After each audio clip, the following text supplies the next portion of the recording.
Assalamualaikum warahmatullahi taala wabarakatuh.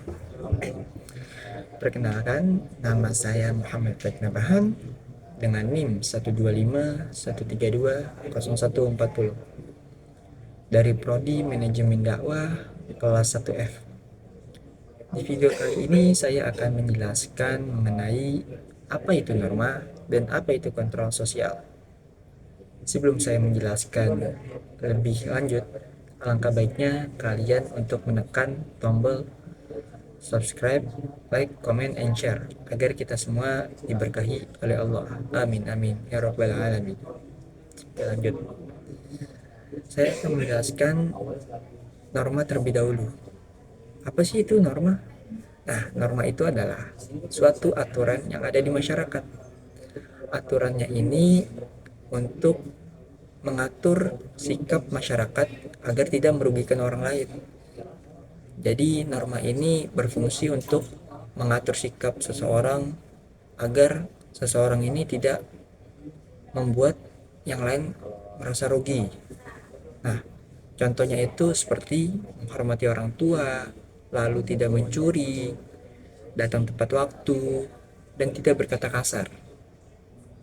Kalau misalkan kita sudah melakukan ini dengan baik, maka melakukan yang lebih besar pun akan jauh lebih mudah. Nah, norma ini tuh bertujuan agar kehidupan masyarakat menjadi lebih tertib dan juga lebih tentram. Kalau misalkan tidak ada norma, pasti masyarakat akan tidak aman, bakal bebas. Makanya diadakan norma ini agar manusia lebih tertib. Nah, lalu yang kedua ada kontrol sosial. Apa sih kontrol sosial itu? Kontrol sosial itu adalah cara agar mengingatkan seseorang atau menindak yang melanggar norma. Jadi itu kalau norma tadi kan aturannya. Kalau kontrol sosial ini adalah tindakannya. Jadi itu kalau misalkan ada yang melanggar norma lalu ditindak dengan yang namanya kontrol sosial. Nah, contoh kasus nyata yang ada di kehidupan sehari-hari itu adalah seperti seseorang yang melanggar lampu lalu lintas. Nah, maksudnya tuh ada seseorang dia tuh menerobos lampu merah. Nah, ini tuh bisa membahayakan diri sendiri dan juga orang lain. Maka dari itu dia tuh harus dikenakan sanksi berupa bisa teguran, setelah itu tilang ataupun denda. Nah, hal ini tuh bertujuan agar orang tersebut tidak mengulanginya lagi karena dapat membahayakan nyawa sendiri dan juga nyawa orang lain.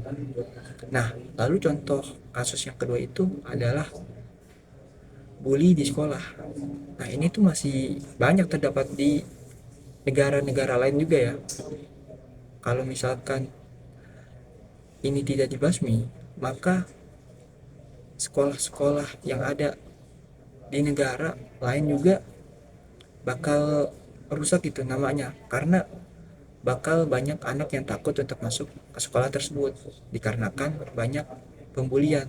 Oleh karena itu, guru-guru diharuskan untuk menegur siswa-siswa ataupun murid yang telah melakukan pembulian agar si pembuli ini tidak melakukan hal tersebut berulang kali. Nah, lalu contoh kasus yang terakhir itu ada membuang sampah di sungai. Ini tuh sering kita temui di mana saja. Ini tuh termasuk perbuatan yang melanggar norma karena tuh bisa mencemari lingkungan dan bisa menyebabkan banjir. Kalau misalkan kita diamkan ketika ada orang yang membuang sampah di sungai, itu akan menyebabkan kerusakan lingkungan dan juga bisa menyebabkan banjir. Oleh karena itu, kalau misalkan kita melihat ada yang membuang sampah di sungai, kita harus menegur agar orang itu tidak membuat rusak lingkungan dan tidak membuat banjir. Nah, kesimpulannya adalah norma itu adalah peraturan untuk bersama. Jadi peraturan yang dibuat agar semuanya merasa nyaman. Dan kontrol sosial itu adalah sesuatu yang dibuat agar norma ini dipatuhi. Ya, mungkin sekian saja video dari saya. Kurang lebihnya mohon maaf. Assalamualaikum warahmatullahi wabarakatuh.